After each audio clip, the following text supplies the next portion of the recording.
이혼한 남편이 아직도 우리 집에 옵니다. 그런데 그 사람 이제 다른 여자의 남편이에요. 심지어 일주일에 5번씩, 때로는 일주일 내내. 아침에 일어나면 소파에 누워있는 그의 모습을 봅니다. 거실에 걸려있는 그의 재킷, 현관에 놓인 그의 운동화, 냉장고에 그가 사온 우유. 마치 이혼 같은 건 없었던 것처럼. 하지만 우리는 분명히 끝났습니다. 2년 전 그의 불륜으로 무너진 결혼, 법원에서 받은 이혼 확정서, 통장으로 들어온 위자료 3천만 원. 변호사가 악수를 청하며 말했죠. 깔끔하게 정리되셨습니다. 그날 밤 저는 혼자 소주를 마시며 다짐했어요. 이제 끝이야. 다신 그 사람 생각 안 할 거야. 그런데 그 사람 3달 전에 재혼했습니다. 상대는 그 불륜녀. 27살, 저보다 9살 어린 여자. 지금 그녀는 임신 7개월이에요. 그런데도 그는 여전히 매일 밤 우리 집 비밀번호를 누르고 들어옵니다. 왜일까요? 재혼했는데도, 새아이를 기다리고 있는데도 왜 아직도 전처의 집 소파에서 잠이 드는 걸까요? 그리고 저는 왜 그걸 허락하고 있었던 걸까요? 제 이름은 이수연. 36살, 4살 아들 민준이를 키우는 워킹맘입니다. 아침 7시. 알람이 울리면 저는 민준이를 깨우고 아침을 준비하고 유치원 가방을 챙깁니다. 엄마 오늘 간식 뭐야? 민준이가 눈을 비비며 묻습니다. 초코우유랑 과자. 와, 아빠가 사준 과자다. 그래, 아빠가 사줬지. 어제도 그가 왔습니다. 퇴근 후 7시쯤. 손에는 편의점 봉투. 민준이가 좋아하는 초코과자, 바나나 우유, 그리고 제가 좋아하는 허니버터칩까지. 민준아, 아빠 왔다. 그의 목소리에 민준이는 장난감을 내던지고 달려갑니다. 아빠, 그를 껴안는 아이. 그 모습을 보며 저는 웃어야 할지 울어야 할지 모르겠습니다. 이혼한 지 2년. 처음 몇 달은 그도 오지 않았어요. 한 달에 한 번 약속된 면회일에만 민준이를 데리고 나가곤 했죠. 그런데 6개월쯤 지났을 때부터 조금씩 자주 오기 시작했어요. 처음엔 일주일에 한 번. 민준이 보고 싶어서. 그러더니 일주일에 2번. 지나가는 길이라서. 그러더니 어느새 주 3일, 주 4일. 그리고 지금은 거의 매일입니다. 퇴근 후면 당연하다는 듯 우리 집에 옵니다. 비밀번호는 바꾸지 않았어요. 솔직히 바꿀 용기가 없었습니다. 수연아, 저녁 먹었어? 그가 묻습니다. 마치 남편처럼. 아니, 그는 더 이상 제 남편이 아닌데. 아직. 그럼 내가 시켜줄까? 민준이 치킨 먹을래? 좋아. 그렇게 우리는 이상한 평화 속에 살고 있었습니다. 어느 금요일 밤이었어요. 그가 평소처럼 와서 민준이와 놀고 치킨을 시켜 먹고 애니메이션을 틀어줬습니다. 민준이는 9시가 되자 눈을 비비기 시작했어요. 아빠 나 졸려. 그래? 그럼 자러 가자.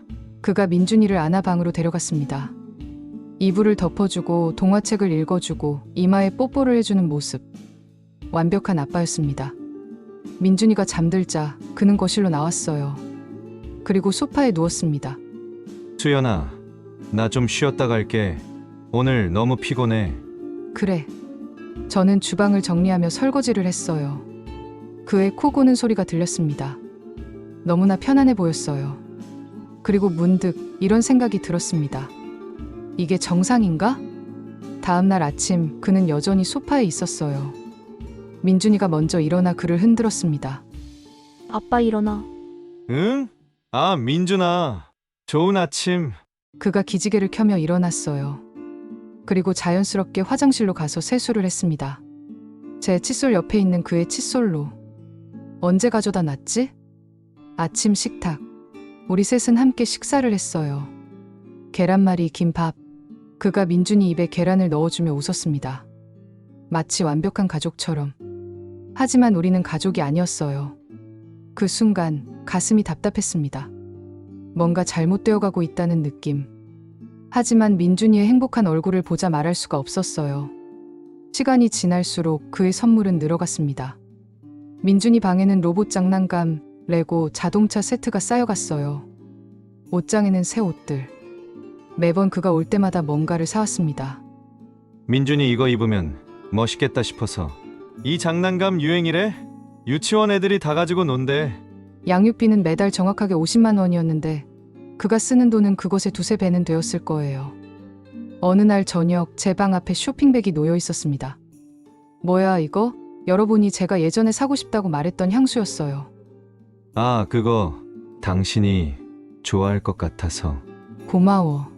고맙지만 동시에 불편했습니다. 당신은 이제 내 남편이 아닌데 왜 내 선물까지 사주는 걸까요? 친구 지혜에게 전화를 걸었습니다. 지혜야, 나 좀 이상한 것 같아. 왜? 무슨 일인데? 전 남편이 계속 우리 집에 와.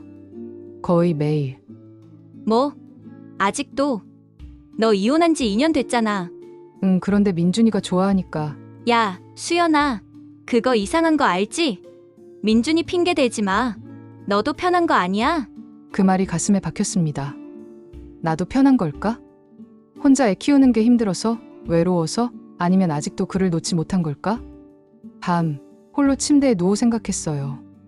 천장을 보며 선풍기 소리를 들으며 뭔가 조금씩 무너지고 있었습니다. 그날은 토요일이었어요. 마트에서 장을 보고 나오는데 동네 아주머니가 말을 걸었습니다. 어머, 수연 씨. 오랜만이에요. 아, 네. 안녕하세요. 그런데 수연 씨 들었어요? 전 남편분이 재혼했대요. 순간 손에 들고 있던 장바구니가 흔들렸습니다. 네? 네, 저도 우연히 들었는데. 석 달 전쯤 젊은 여자분이래요. 27살인가? 머리가 하얘졌어요. 입술이 바짝 말랐습니다. 아, 네. 알고 있었어요. 거짓말이었습니다. 전혀 몰랐어요. 그날 밤 민준이를 재운 후 저는 소파에 앉았습니다. 재혼.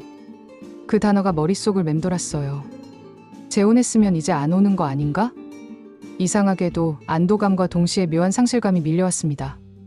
이제 정말 끝이구나. 속삭이는 목소리. 그런데 왜일까요? 가슴 한구석이 텅 빈 것 같았어요. 스마트폰을 켰습니다. SNS를 검색했어요. 그의 계정은 비공개였지만 그녀의 계정은 공개였습니다. 보지 말았어야 했는데. 크롤을 내렸습니다. 그녀의 사진들. 그와 함께 찍은 사진들. 카페, 여행지, 식당. 석 달 전 게시물. 새로운 시작 웨딩드레스를 입은 그녀. 옆에 그가 서 있었습니다. 심장이 꽉 조여왔습니다. 재혼 소식을 듣고 일주일이 지났어요. 이제 그만 오겠지. 그렇게 생각했습니다. 하지만 그는 왔습니다. 월요일 저녁 7시. 익숙한 비밀번호 소리. 삐삐삐삐. 문이 열렸어요. 민준아, 아빠 왔어. 아빠. 저는 주방에서 그를 쳐다봤어요. 그는 평소와 똑같았습니다. 웃는 얼굴, 손에 든 과자 봉투. 아무것도 변하지 않았어요. 수연아, 저녁 먹었어? 먹었어. 그래. 민준이도 먹었어. 짧은 대화. 어색한 침묵. 그날 밤도 그는 소파에서 잤습니다. 이상한 일이 벌어졌어요. 재혼 후에 그는 오히려 더 자주 왔습니다. 재혼 전에는 주 3일 정도였는데 재혼 후에는 주 5일, 때로는 매일. 화요일, 수요일, 목요일, 금요일 거의 평일 내내. 왜 이렇게 자주 와? 어느 날 조심스럽게 물었습니다. 아, 민준이 보고 싶어서. 집이 좀 답답해. 집이 답답하다고? 당신은 지금 새 아내와 새 집에서 살고 있잖아요. 그런데 왜 여기가 편한 거죠? 선물도 늘어났어요. 어느 날은 민준이에게 킥보드를, 또 어느 날은 새 신발을, 심지어 제게도 커피 머신을 사다 줬어요. 이거 없으면 불편할 것 같아서. 고마워. 그런데 이건 너무 비싼 거 아니야? 괜찮아. 너 커피 좋아하잖아. 저는 혼란스러웠습니다. 당신은 재혼했어요. 새 아내가 있어요. 그런데 왜 전처에게 이런 선물을? 밤마다 생각했어요. 이게 정말 민준이를 위한 걸까? 아니면 자기 죄책감을 덜기 위한 걸까? 다시 지혜에게 전화했습니다. 지혜야, 그 사람 재혼했는데도 계속 와. 뭐? 미쳤나? 재혼했는데? 응, 오히려 더 자주 와. 거의 매일. 야, 이거 진짜 문제 있는 거다. 수연아, 너 이거 끊어야 돼. 근데 민준이가 민준이 핑계 대지 마. 이건 민준이 문제가 아니라 너희 둘 문제야. 지혜의 목소리는 단호했습니다. 수연아, 솔직히 말해봐. 너 아직도 그 사람 좋아하는 거 아니야? 아니야. 그럴 리가 없어. 하지만 제 목소리는 확신이 없었습니다. 그날 밤 잠이 오지 않았어요. 침대에 누워 어둠을 응시하며 물었습니다. 나는 왜 글을 보내지 못하는 걸까? 민준이 때문 정말로? 아니면 나도 외로워서? 혼자 아이 키우는 게 힘들어서? 아니면 아직도 그를 사랑하는 걸까? 고개를 저었어요. 아니야. 불륜으로 배신당한 사람을 어떻게 사랑해? 하지만 가슴 한구석에서 작은 목소리가 속삭였습니다. 그래도 그가 여기 있으면 외롭지 않잖아. 6월의 어느 화요일 오후였어요. 퇴근 후 우편함을 열었습니다. 고지서, 광고 전단지, 그리고 한 장의 예쁜 엽서. 분홍색 테두리에 꽃그림이 그려진 엽서. 발신인을 보는 순간 심장이 멎는 것 같았습니다. 김지은. 그 여자였습니다. 그 불륜녀. 아니, 이제는 그의 아내. 손이 떨렸어요. 엽서를 뒤집었습니다. 예쁜 손글씨. 또박또박 정성스럽게 쓴 글씨. 수연 씨, 안녕하세요. 저는 김지은이라고 합니다. 갑자기 연락드려 놀라셨을 거예요. 하지만 꼭 전하고 싶은 소식이 있어서 용기 내어 엽서를 보냅니다. 저 임신했어요. 아이를 가졌어요. 더운 여름, 몸 조심하세요. 민준이도 건강하게 잘 크길 바랍니다. 그리고 사진 한 장이 동봉되어 있었습니다. 그녀가 배를 두 손으로 감싸고 웃고 있는 사진. 배는 불러 있었어요. 7개월쯤 되어 보였습니다. 저는 그대로 몸이 움직일 수 없었어요. 우편함 앞 복도에 우두커니 서서 머리가 하얘졌습니다. 이건 뭐죠? 축하해달라는 건가요? 아니면 이제 내 자리는 완전히 내 거야라는 선언인가요? 손이 떨렸어요. 엽서가 바닥에 떨어졌습니다. 어떻게 집까지 올라왔는지 기억이 안 나요. 문을 열고 신발을 벗고 거실 소파에 주저앉았습니다. 그리고 울었습니다.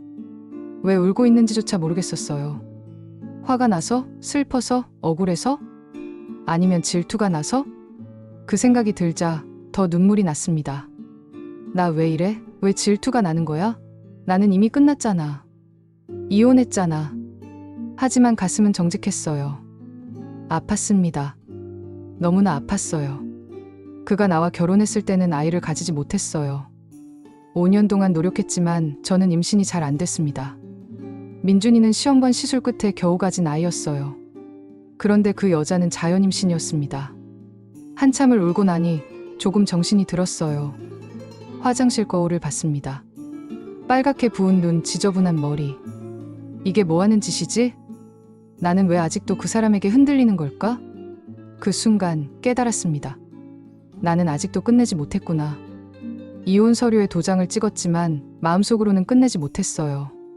그가 계속 우리 집에 오는 걸 허락한 이유도, 선물을 받은 이유도, 함께 저녁을 먹은 이유도 나 스스로가 놓지 못했기 때문이에요. 그날 저녁 민준이가 물었어요. 엄마 왜 울어? 아니야. 엄마 안 울었어. 울었어. 눈 빨개. 아이는 거짓말을 모릅니다. 엄마가 조금 슬펐어. 근데 이제 괜찮아. 아빠 때문에? 그 질문에 가슴이 철렁했습니다. 4살 아이가 알고 있었던 걸까요? 아니야, 민준아. 아빠는 상관없어. 그럼 다행이다. 아빠 오늘 올 거야. 또 올 거라는 걸 아이는 당연하게 여기고 있었어요. 그리고 저도 당연하게 여기고 있었습니다. 그날 밤 엽서를 다시 봤어요. 그녀의 예쁜 손글씨, 웃는 얼굴, 불러온 배. 이건 그녀의 잘못이 아니에요. 그녀는 아마 선의로 보냈을 거예요. 아니면 선언이었을지도. 하지만 중요한 건 나는 더 이상 이 관계의 일부가 아니라는 것. 그는 이제 다른 가정의 남편이에요. 그리고 곧 다른 아이의 아빠가 될 거예요. 그런데 왜 아직도 여기 와서 자는 거죠? 그리고 나는 왜 그걸 허락하고 있는 거죠? 이제 끝내야 합니다. 엽서를 받은 지 이틀 후 목요일 저녁. 예상대로 그가 왔습니다. 삐삐삐삐. 익숙한 소리. 문이 열렸어요. 민준아, 아빠 왔어. 밝은 목소리. 손에는 피자 상자. 오늘 피자 먹자. 민준이 피자 좋아하지? 와, 좋아. 저는 주방에서 그를 바라봤습니다. 평소 같으면 웃으며 고마워라고 했을 텐데 오늘은 달랐어요. 피자를 먹는 동안 저는 거의 말이 없었어요. 엄마 안 먹어? 응, 엄마는 배 안 고파. 그가 눈치챘는지 저를 쳐다봤어요. 수연아, 무슨 일 있어? 아니. 하지만 목소리에 차가움이 묻어났습니다. 민준이가 피자를 다 먹고 애니메이션을 보기 시작했어요. 9시. 민준이를 재울 시간. 민준아, 자러 가자. 아빠가 재워줄까? 아니, 엄마가 재울게. 제가 민준이를 방으로 데려갔습니다. 민준이를 재우고 거실로 나왔어요. 그는 소파에 앉아 TV를 보고 있었어요. 편안한 자세로. 너무나 편해 보였어요. 마치 자기 집처럼. 저는 TV를 껐습니다. 왜? 우리 얘기 좀 하자. 그의 표정이 굳었어요. 뭔가 심상치 않다는 걸 느낀 거죠. 무슨 얘기? 이제 그만 와. 정적이 흘렀습니다. 뭐라고? 그가 눈을 크게 떴어요. 이제 그만 와요. 더 이상 여기 오지 마. 무슨 소리야? 민준이 때문에. 민준이 핑계대지 마요. 제 목소리는 떨렸지만 단호했습니다. 당신은 이제 다른 가정의 남편이에요. 그리고 곧 다른 아이의 아빠가 될 거잖아요. 그의 얼굴이 창백해졌어요. 어떻게 알았어? 엽서 받았어요. 그 여자가 보낸 엽서. 지은이가 엽서를 왜? 축하해달라고. 임신했다고. 곧 아이 낳을 거라고 하던데요. 제 목소리에 비꼼이 섞였습니다. 수연아, 그건 그건 뭔데요? 변명하려고요? 그가 고개를 숙였어요. 미안해. 미안하다고요? 뭐가 미안한데요? 저는 참았던 감정이 터져 나왔습니다. 당신 재혼했잖아. 새 아내가 있고 새 아이도 있는데 왜 아직도 여기 와서 자는 거야? 나도 모르겠어. 모르겠다고요? 여기는 더 이상 당신의 집이 아니에요. 그 말이 공기 중에 울렸습니다. 그는 할 말을 잃은 듯 입만 번긋거렸어요. 우리는 이혼했잖아. 2년 전에. 법적으로도 감정적으로도 끝났어요. 그런데 당신은 왜 마치 아무 일도 없었던 것처럼 여기 오는 거예요? 그의 얼굴이 굳어갔습니다. 수연아, 나는 그냥 뭔데요? 편해서? 여기가 편하다고요? 당신의 편함을 위해 우리가 희생해야 하나요? 그날 밤 그는 떠났습니다. 소파에서 자지 않았어요. 현관문을 나서며 뒤돌아봤습니다. 수연아, 미안해. 나도 정리가 안 됐나 봐. 정리하세요. 당신은 이제 다른 가정의 사람이에요. 문이 닫혔습니다. 그리고 저는 주저앉아 울었습니다. 이렇게 힘들 줄 몰랐어요. 그를 밀어내는 게, 경계를 긋는 게. 하지만 알고 있었어요. 이건 시작일 뿐이라는 것을. 그 후 이틀간 그는 오지 않았어요. 금요일, 토요일. 조용한 집. 민준이가 물었어요. 엄마 아빠 왜 안 와? 아빠 바쁘대? 언제 와? 모르겠어. 아이의 눈에 실망이 어렸습니다. 가슴이 아팠어요. 이게 맞는 걸까? 아이에게 상처를 주는 건 아닐까? 하지만 계속 이렇게는 안 된다는 것도 알고 있었어요. 일요일 오후 3시. 민준이는 낮잠을 자고 저는 빨래를 개고 있었어요. 띵동. 초인종이 울렸습니다. 누구지? 인터폰 화면을 봤어요. 그리고 얼어붙었습니다. 화면에 비친 사람은 그가 아니었어요. 배가 불러온 젊은 여자. 김지은이었습니다. 손이 떨렸어요. 문을 열까 말까? 하지만 그녀는 계속 배를 눌렀습니다. 띵동, 띵동. 어쩔 수 없이 문을 열었습니다. 무슨 일이세요? 가까이서 본 그녀는 생각보다 어려 보였어요. 27살. 저보다 9살 어린. 창백한 얼굴, 불안한 눈빛, 그리고 크게 불러온 배. 수연 씨, 죄송해요. 갑자기 찾아와서. 그녀의 목소리는 떨리고 있었어요. 들어오세요. 저는 차가운 목소리로 말했어요. 거실로 들어온 그녀는 소파에 조심스럽게 앉았어요. 배를 감싸며. 무슨 일이세요? 저 부탁이 있어요. 부탁이요? 네. 제발 한 달에 한 번만이라도 그 사람 민준이를 만나게 해주세요. 순간 이해가 안 됐어요. 무슨 말씀이세요? 당신 남편이 알아서 할 일 아니에요? 그게 남편이 너무 힘들어해요. 힘들어한다고요? 그녀가 눈물을 글썽였어요. 사실은 남편이 집에서 수연 씨 얘기만 해요. 민준이 얘기만 하고 저한테는 관심도 없어요. 같은 침대에 누워도 저를 안아주지 않아요. 그냥 돌아 누워 자요. 제 입이 벌어졌습니다. 그녀는 계속 말했어요. 수연 씨 사진이 아직도 휴대폰에 있어요. 지우라고 하면 화를 내요. 민준이 옷을 사러 가면 몇 시간씩 고민해요. 제 아기 옷은 한 번도 같이 사러 간 적 없어요. 저는 그냥 그림자예요. 수연 씨의 그림자. 그 말을 듣는 순간 모든 게 멈췄습니다. 그가 우리 집에 계속 온 이유, 선물을 계속 사준 이유, 소파에서 잔 이유. 그는 새 가정에서 도망치고 있었던 거예요. 그리고 이곳이 그의 도피처였던 거죠. 그래서 제가 어떻게 해야 하는데요? 제 목소리는 차갑게 나왔어요. 제발 한 달에 한 번만 면회를 확실히 정해주세요. 이렇게 부탁드려요. 그러면 남편이 조금은 안정될 것 같아요. 저는 할 말을 잃었습니다. 이 여자는 지금 남편을 뺏어놓고 전처에게 도움을 청하고 있었어요. 화가 났어요. 하지만 동시에 그녀가 불쌍해 보이기도 했어요. 지은 씨, 그건 제가 해결할 문제가 아니에요. 당신과 당신 남편이 해결해야 할 문제죠. 저는 이미 그 사람의 인생에서 나왔어요. 그녀가 떠난 후 저는 그에게 문자를 보냈습니다. 내일 오후 2시. 역 앞 카페에서 봐요. 꼭 나와야 해요. 답장이 왔어요. 알았어. 다음 날 저는 민준이를 친정 엄마에게 맡겼어요. 엄마, 오늘 좀 봐주실 수 있어요? 그래. 무슨 일 있어?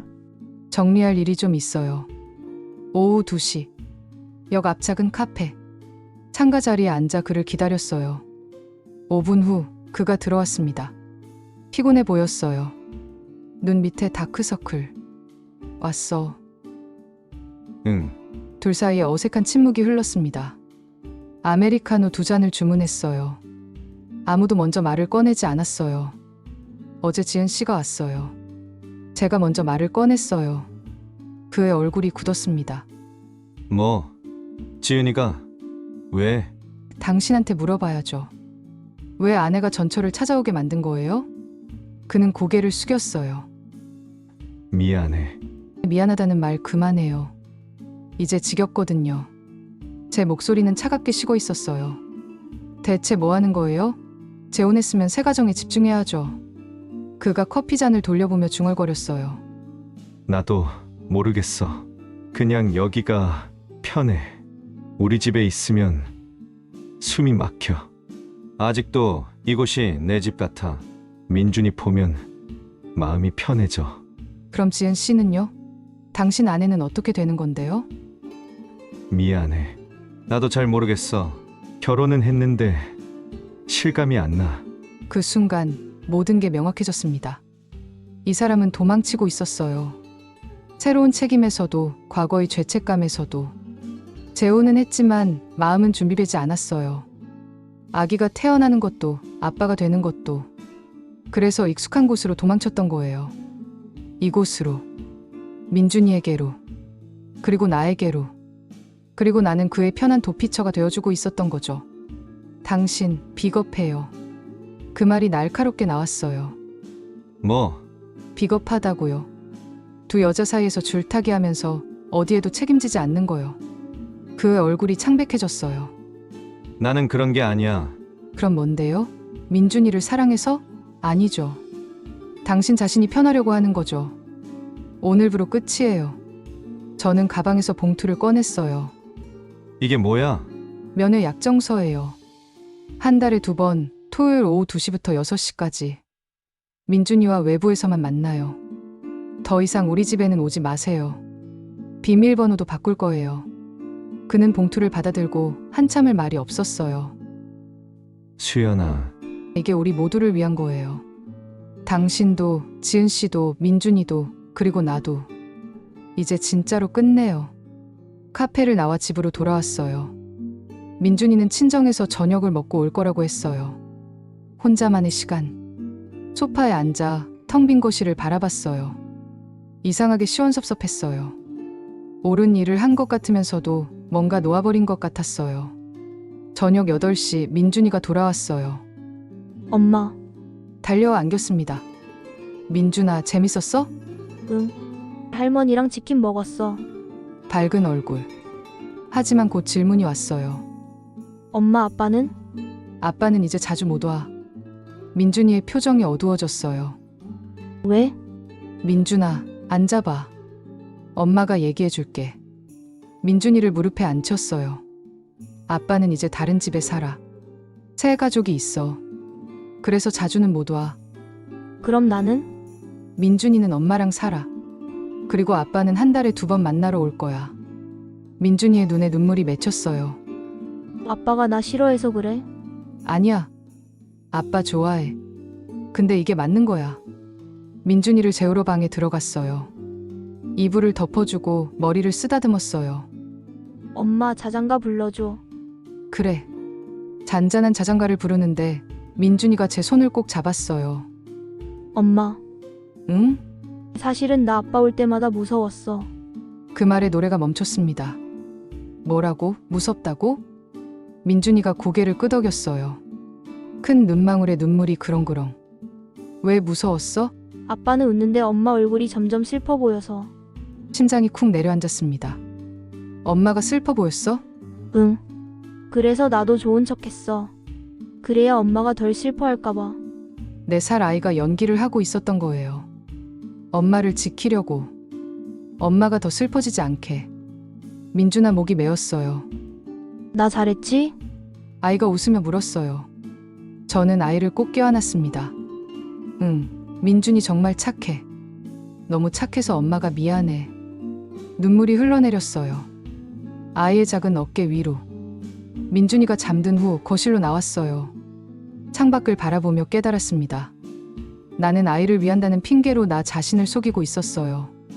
정말로 아이를 위한다면 이 불안한 상황을 계속 유지하지 않았어야 했어요. 아이는 알고 있었어요. 이게 잘못됐다는 걸. 하지만 엄마를 위해 좋은 척했던 거예요.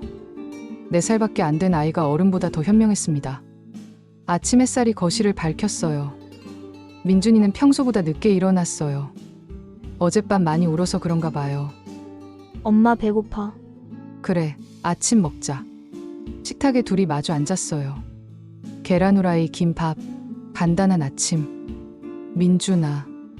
응? 우리 이제 둘이서 행복하게 살자. 민준이가 빙그레 웃었어요. 응. 엄마랑 민준이. 그날 오후 문 비밀번호를 바꿨어요. 새로운 번호. 그가 모르는 번호. 손가락이 떨렸지만 입력했어요. 삐삐삐삐. 등록 완료. 이제 그는 함부로 들어올 수 없어요. 상징적인 행동이었지만 동시에 실질적이었어요. 경계를 긋는 것. 나와 그 사이에. 2주 후 토요일. 약속된 첫 면회일이었어요. 오후 2시 아파트 앞 놀이터에서 만났어요. 민준아, 그가 반갑게 외쳤어요. 아빠? 민준이가 달려갔습니다. 저는 멀리서 지켜봤어요. 그가 민준이를 안아 올리고 함께 웃는 모습. 6시에 데려다 주게. 알았어요. 민준이 없는 오후. 처음엔 불안했어요. 잘 있을까? 밥은 먹일까? 다치면 어떡하지? 하지만 곧 이상한 평온함이 찾아왔어요. 조용한 집. 혼자만의 시간. 커피를 내려 마시고 책을 읽고 음악을 들었어요. 언제 이런 시간을 가져봤나 싶었어요. 6시 민준이가 돌아왔어요. 엄마, 아빠랑 놀이공원 갔어. 그래? 재밌었어? 응. 근데 엄마. 응? 다음엔 엄마도 같이 가면 안 돼? 순간 가슴이 뭉클했어요. 민준아, 엄마랑 아빠는 이제 같이 못 가. 근데 엄마는 민준이랑 다른 날 놀이공원 갈게. 둘이서. 진짜? 진짜. 민준이가 환하게 웃었어요. 그 웃음에는 억지가 없었어요. 진짜 웃음이었어요. 한 달이 지났어요. 면회는 규칙적으로 이루어졌어요.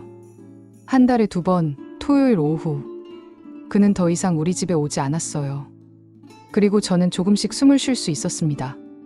민준이도 적응했어요. 처음엔 울기도 했지만 점점 안정되어 갔어요. 엄마, 나 오늘 유치원에서 칭찬받았어. 진짜? 우리 민준이 최고. 아이의 웃음이 밝아졌어요. 진짜 밝아졌어요. 어느 평일 저녁, 민준이와 함께 산책을 나갔어요. 근처 작은 공원. 벤치에 앉아 노을을 바라봤어요. 엄마, 저기 봐. 하늘 예뻐. 그러네. 정말 예쁘다. 민준이가 제 손을 꼭 잡았어요. 엄마, 나 기분이 좋아. 민준이가? 응. 엄마랑 있으면 행복해. 그 순간 깨달았습니다. 이혼은 서류로 끝나는 게 아니었어요. 진짜 끝은 스스로 문을 닫는 순간이었습니다. 물리적인 문도, 마음의 문도. 그리고 그 문을 닫는 순간 새로운 문이 열렸어요. 나와 민준이만의 새로운 삶. 6개월이 더 지났어요. 그는 아빠가 되었다고 들었어요. 딸이래요. 축하한다는 문자를 보냈어요. 그는 고맙다고 답했어요. 이제 우리는 정말로 남이었어요. 그리고 그게 맞는 거였어요. 민준이는 7살이 되었어요. 이제 초등학생이에요. 엄마, 나 학교 가기 전에 뽀뽀? 그래, 우리 민준이. 아침마다 아이를 안아주며 생각해요. 잘했어. 잘 끝냈어. 우리 잘하고 있어. 이혼이란 단순히 서류에 도장을 찍는 게 아니었습니다. 진짜 이혼은 마음으로 문을 닫을 때 시작되는 거였어요. 그리고 그 문을 닫는 순간 비로소 새로운 문이 열렸습니다. 나와 내 아이만의 진짜 행복으로 가는 문이요. 당신에게 묻습니다. 당신이라면 언제 문을 닫으시겠어요? 아이를 위해서? 아니면 당신 자신을 위해서? 진짜 사랑은 때로는 놓아주는 것일지도 모릅니다. 나 자신을, 그리고 상대방을.